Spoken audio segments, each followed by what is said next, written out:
So I'm Pastor Bryan. I've been serving at Pure Heart for 28 years. I moved out 28 years ago from Colorado to come to Pure Heart, and it's been my privilege to serve as the worship pastor for about the first 25 years of that, and had an awesome time serving as a worship pastor, getting to know people, getting to use the music and the gifts that God had given me to bless our church family, and really to be blessed by a church family.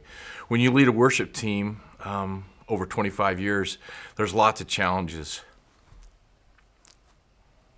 that come and go. In fact, I was talking to one of the folks in my office today that served on the worship team, and we were reminded about some things that we walked through together that were just really challenging back then. And God helped me walk with this gentleman through these challenges, and he said, the way that you responded, the way that you walked with me through that challenge of my life, he said, I've been in the church for a long time, and that was the first time that I really felt God's unconditional love. And that just floored me.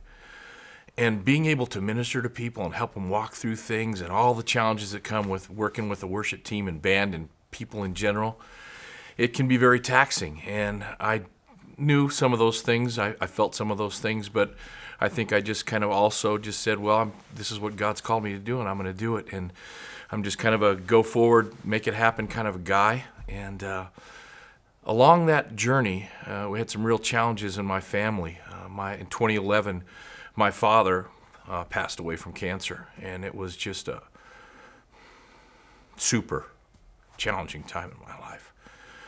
2 months later, my brother-in-law passed away, had a heart attack. He was on a bike ride with my sister and his 2, 4, and 6-year-old kid, and he fell over on his bike and had a heart attack, died right there in the moment.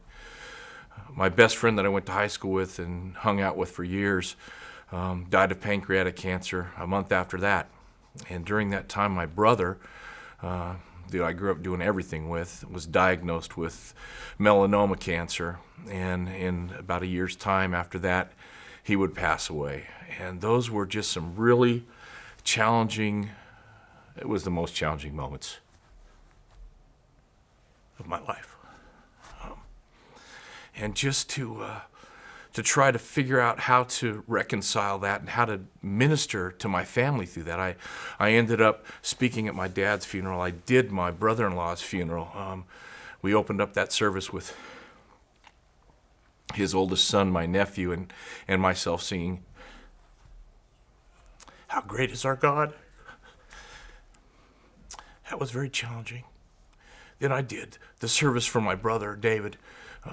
We had about 500 people down in Texas gathered because my brother was just an amazing guy. And I struggled really with just figuring all that stuff out as my people very close to me were dying. But when my brother passed away, December of 2012, it just put me into a hole that I never thought I would be in. I went to see some counseling and didn't really get some answers at that time there. I just really was challenged trying to figure out how to move through that, and how to still be a pastor, and how to love other people and minister to other people and have hope when I felt like that there was a lot of things that I certainly would have done differently if I was in God's shoes, and things that would just take me down some roads that, as I continued to minister and be in the church, we also had a kind of pivotal time in our church history where we were building our new children's building, and we kind of had to figure out how we were going to communicate that to people, how we were going to cast vision for it. And one of the things that we really felt like our church struggled with was communication, and being able to really, in an articulate, succinct way, talk about the things that God was continuing to do as our church was growing. And so I told Dan, man, I feel like I can do that. I feel like that's a role for me. And he goes, awesome, dude. Let's do that. I agree with you. Talked with Pastor Mark as well, and so I stepped into that, not really knowing what I was stepping into. And Dan immediately said, "Well, we're going to call you executive pastor, and your son will take over being the worship pastor." And so that was I was thrilled for Zach. At the same hand, it was I think walking through that, I didn't really fully understand that would be a grief as well. But I was thrilled for Zach. But in that new role, I became increasingly more pressured that I was putting on myself of, I got to make this whole thing happen. We're not doing things the way we need to do them as far as communicating to people, having our processes in place, and you know, it was an overwhelming thing for me. I just continued to put more and more pressure on myself. I had some moments I was underneath my desk in the fetal position saying, I can't do this job, I can't do this job. I'd had a few conversations with Dan, who just encouraged me, man, you got this, and God's made you for this.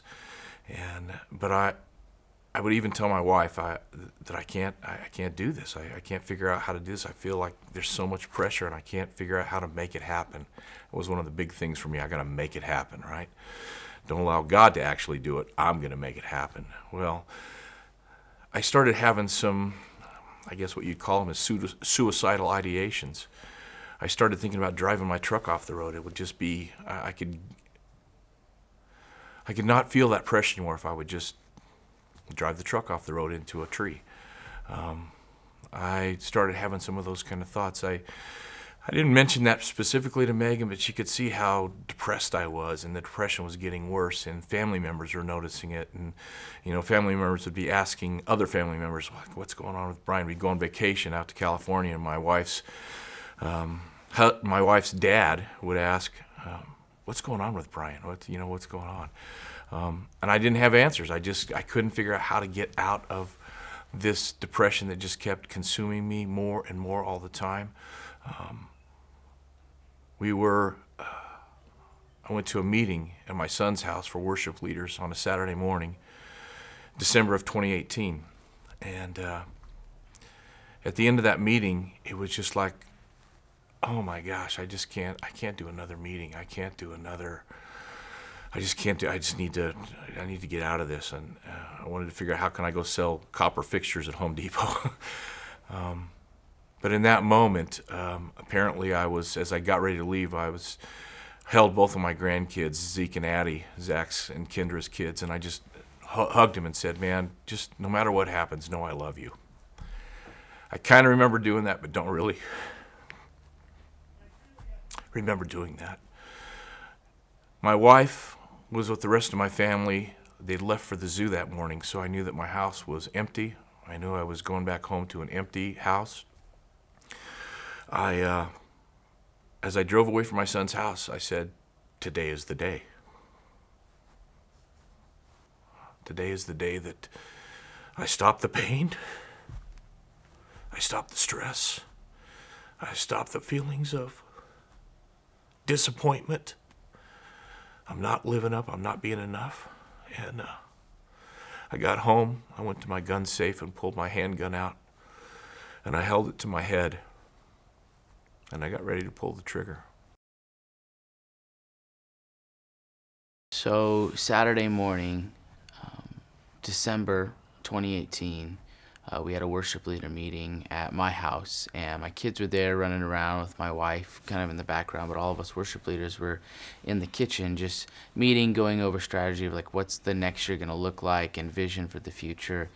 And I could just see something was kind of off with my dad the whole meeting.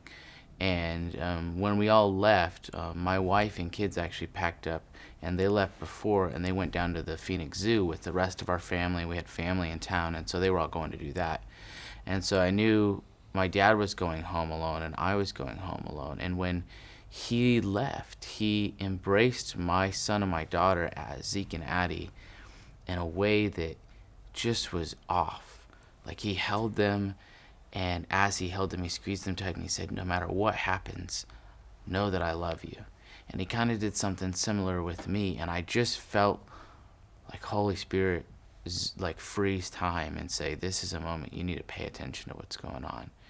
And so he left, and I was supposed to come back to my computer. My family was gone. I started to kind of work on stuff, and I just felt God press time and say, you need to call your dad right now. You need to call him. You need to call him.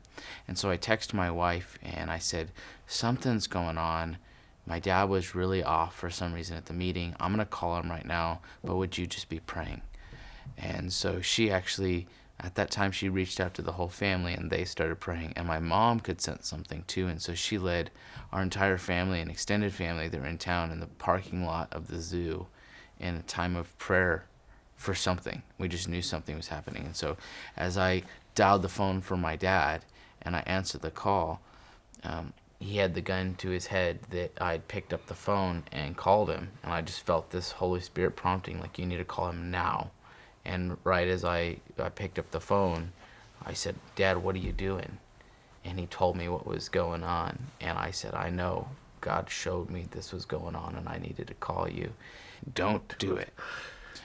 And he just started breaking down right there, right when I said don't do it. He started breaking down, and I started praying with him and trying to talk with him, and he was just like, I was talking because he couldn't even make words at that moment. And so I started packing up my stuff and left the house right away and stayed on the phone with him the whole time, driving my car towards their house for about a 20-minute drive. And when I got there, I stayed on the phone until I got inside, and then when I got inside, I went to him and we hugged and we started crying together and praying together, and then we just went over to the couch and I just sat down with him and he started explaining to me what was going on and unpacking the burden of all of it. And my wife and I had been kind of exposed to some deliverance prayer material and some of those different things, and so I started just walking through a prayer time with him, walking through all this deliverance stuff. And it was an intense time of prayer for probably like an hour. And God just ministered to us both through that time. And then when that period of time was over, we just felt like the peace of God come into the room. And even though that whole incident had happened, it felt like it was farther in the past than an hour ago. Yeah. And so coming out of that moment, my dad was actually scheduled to lead worship that weekend. And so I told him, like, Dad, I should lead, you need to, but at the same time I didn't know, because should I stay here with him? Should we leave?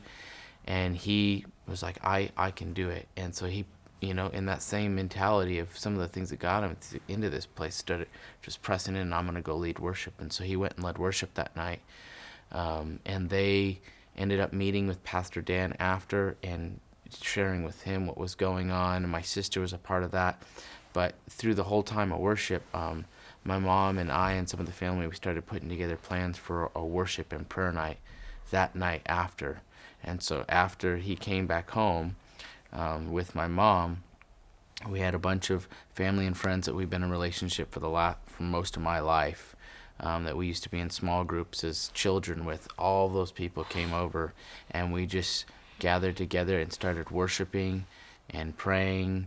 Probably went for 2 hours, and people would get up and speak into his life and share things about him that they'd seen in him. And God really allowed that time of ministry to just kind of hit the reset button in my dad's life. And that whole experience of what happened on that day, like, started this healing journey that he begun. Once my dad started sabbatical, it was an interesting time because he had been our boss for many, many years, and suddenly we had no boss. And then we kind of started to transition into some new leadership over us, but during that time there was a lot of disconnect, and I felt like I couldn't really go to him for answers because I didn't want to burden him with any of these things that caused some of this in the first place, those pressures. And so we kind of just took some wise strategies as a family to find ways to really keep the focus on family and our love and the grandkids and hanging out together and spending time together, not work stuff, not anything that would create those pressures for him. And he was going to a lot of counseling and a lot of different things, getting understanding of brain chemistry and how all those pieces function together for his healing journey. Yeah, I know that I mentioned I met with Dan on that Saturday night, and he said, we need to get you some help. We need to give you some time off. And so Dan, Mark, our staff was very gracious in giving me a sabbatical, which is a 3-month period to kind of just refresh and get my head right. And clearly I needed that in a big time way. And I think what was incredible was Dan is very caring, but he also understands my personality and that I kind of need some space, and I don't need another mother. I need a friend, and he understood that and gave me the space that I needed. And he and Mark totally supported me in the sabbatical and got me some counseling. Asked, said, I think that's really a great idea. I ended up going to a psychiatrist as well, and they did some DNA tests and found that there's some brain chemistry issues, that some things missing in my DNA and some of the little genes and things that some medication could help, and some were naturopathic and some were medications, and so I was kind of opposed to all that. The first I mentioned with my brother, kind of got some counseling, and they recommended that maybe it would be a good thing, and I'm just like, nope, not doing any kind of chemicals things. I don't need that. I don't believe in that. I'm not into it.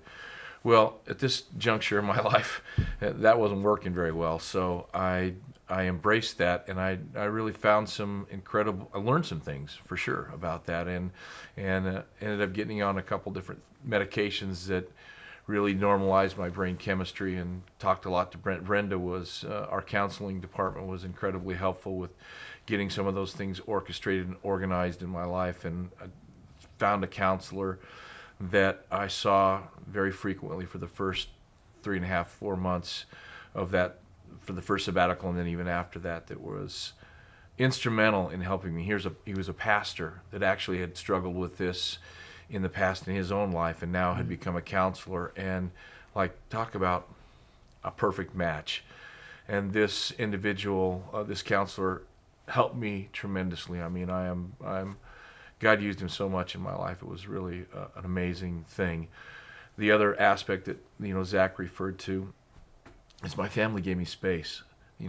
We struggle with that sometimes on weekends, that we hang out just as a family, and Zach and I invariably start talking about church stuff and work stuff and worship stuff, and my family kind of rolls their eyes and guys, dude, how about we don't talk about church today? How about we just talk about being a family and do family stuff and play games and not try to solve all the issues from last weekend?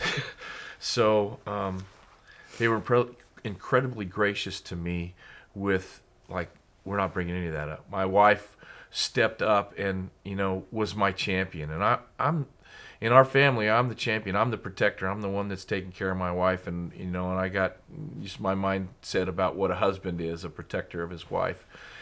And that role got flipped because I was in such a fragile place, man, that I couldn't put two sentences together, it seemed like. And she was the one that was telling people, nope, you just need to give him some space. Nope, he's not going to talk to you today. He's not going to do that. He's not, and it was the space that I really needed. And my wife loving me in such a practical way, as well as other ways too, just let me know that she supported me and that that we were in this together. And pretty cool. And I think being a pastor and being in ministry in general is not for the faint of heart. It's not an easy job because you're constantly pouring out. And there's a lot of people that need your attention and need help. And so I kind of have seen it used in this way as a metaphor of this cup that has this little tiny hole at the bottom that's leaking out, and that's what you're pouring out into people. But if your cup's never getting refilled, it gets to a place to where it's empty. And I really think that that's kind of what happened with my dad. And so having some healthy boundaries, even just with the church, because there's so many people that look to my dad for answers or for help or for just ministry, he was able to spend time with counseling, spend time with the Lord, with my mom and with our family, and worship nights and prayer nights and lots of refilling to where his cup could get back to that place to where it was full again. Yeah. Talked about counseling, hugely helpful, prayer for my family, but I took the time to really press into God in ways that I don't know that I have at that point, because when you get to the place where you feel God's rescue the way that I felt it, and I growing up, I didn't really have I had a great family, very stable. I had lots of stability in my life and really never had struggles and challenges of those kind of things, Never had this big testimony story of how I was so far down in the hole that God rescued me. Well, now I have a story. And I was in that hole and I was reaching out to God, and He amazed me in some ways. One of the things that I did is read in the Bible, Psalms and Proverbs. That first year, I just read that over and over and over again. And I read in a version that you can get on your version on your phone app that it's called the Passion Translation, and it's a paraphrase, so it's not an actual translation, but it really tries to present God's heart through the scriptures and how God feels about you. And man, I needed to know that God really loved me, because I felt like I disappointed him, and that he didn't really, wasn't happy with me, and especially with this act. Like, man, I'm not happy with you, Bryan. But man, I'll tell you, every time I looked into the Word, he just showed me new ways and new ways. And there were some other books I read too. There's a lady named Ann Voskamp that's an author, and my wife and I read this devotional every Christmas leading up to the Christmas time. And it's just this amazing Advent devotional where it talks about God moving through the lives of women. And so, here I'm a guy and I'm reading a women's devotional, but it just spoke to me, man. She said in her life, she discovered that with God, you don't need to perform, you don't need to produce, and you don't need to be perfect. God just wants to be with you. Mm. And I had a lot of that in me, performing for God, trying to be the dutiful older brother, trying to get it all right, trying to be perfect, making sure I was doing enough work, making sure I was, all the stuff. And I think that God really began to free me up in those moments. And I think the biggest thing that I discovered in a brand new, fresh way was how much God truly, truly loved me and was happy with me. And that happened through reading his word, through the counselor encouraging me. He's got this gift in looking at the old Hebrew language, the pictorial language, the original Hebrew, Paleo-Hebrew, and he was able to break words down like covenant and love and things like that God's, put in the Bible thousands of years ago, that when you look at the original kind of Hebrew language, it's like, wow, that is so deep. And what I got through that was God's great love for me, and that I don't need to do all these things to earn his love. And like, as a pastor, you should know that. And I did know that. I mean, I know God loved me and that he died for me. His son gave his life for me. But through that rescue, I just know it in a different way, in the depth of my heart, of God loves me incredibly, is walking through life with me, is not waiting for me to try to do some amazing thing so that he can be happy with me or proud of me or I've done enough. It's like, dude, I designed you. I knit you together in your mother's womb. And who I made, I'm happy with. I love you. I've got these amazing plans for you. And you almost allowed the enemy to thwart those.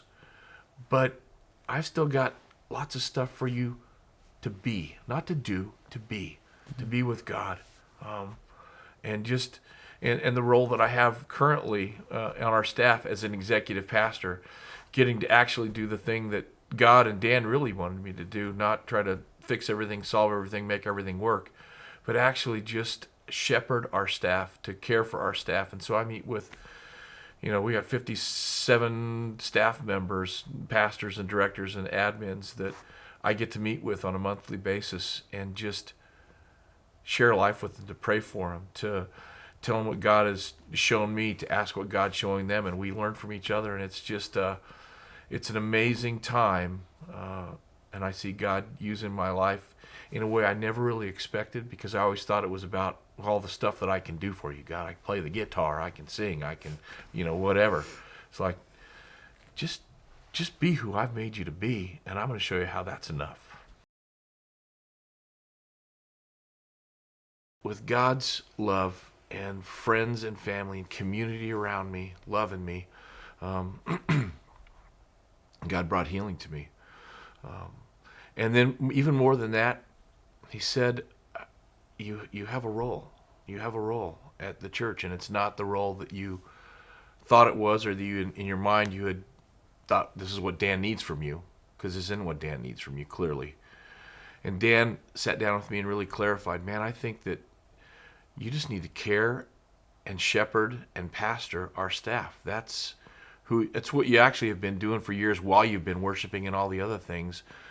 But this is your sole role now. And it just it was so freeing, because I thought, is that really a job?